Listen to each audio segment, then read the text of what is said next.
one of the things that I looked at was, okay, so energy had been bad for a long time. Back then, in the end of 2020, it was 1.5% of the S&P 500. And meanwhile, tech is massively overweighted in the index. And when you go back to the previous peak in 2013-14, it was 16% of the index. And if you go back to the 80s, energy was over 30% of the index. And I still think when you look at it, that we have a longer cycle, specifically in offshore, because, as I wrote in the report, if you took a look at that, but it's really the supply side is getting really tight. There's no more new rigs coming. Most of the stacked rigs are now in the fleet or either decommissioned. So there's not much availability. And then if you look at the demand side, this project along, they're very capital intensive. You have a few of the majors now really looking into investing in it. And I think we're going to see a longer demand cycle, and couple that with high barriers to entry. You need a lot of capital. Also, even if you wanted to build, so a drill ship now will cost you $1 billion, right? And even if you wanted to, and even if you wanted to spend on that, there is no shipyard capacity anymore.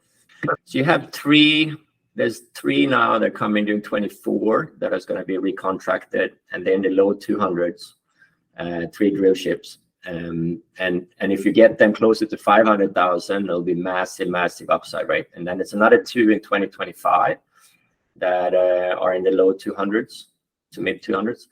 So there's massive upside if you can recontract it.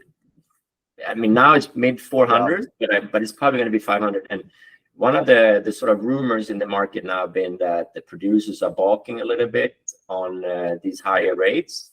But when you listen to the management teams, you got to believe them. But like when you listen to them, they're saying that the producers want to say, okay, we can pay an upfront payment, we can extend the contract, maybe it's 5-year instead of the 2-3 year.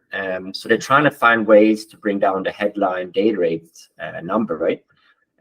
But when you put the upfront together with a longer duration of the contract, it looks pretty good for these guys. So if you can do that at mid 400s to 200, that's pretty solid. You should take it.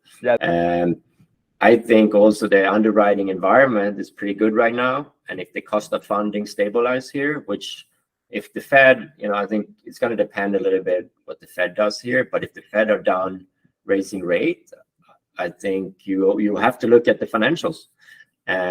So there's a few really out of favor names that have improved a lot the last decade.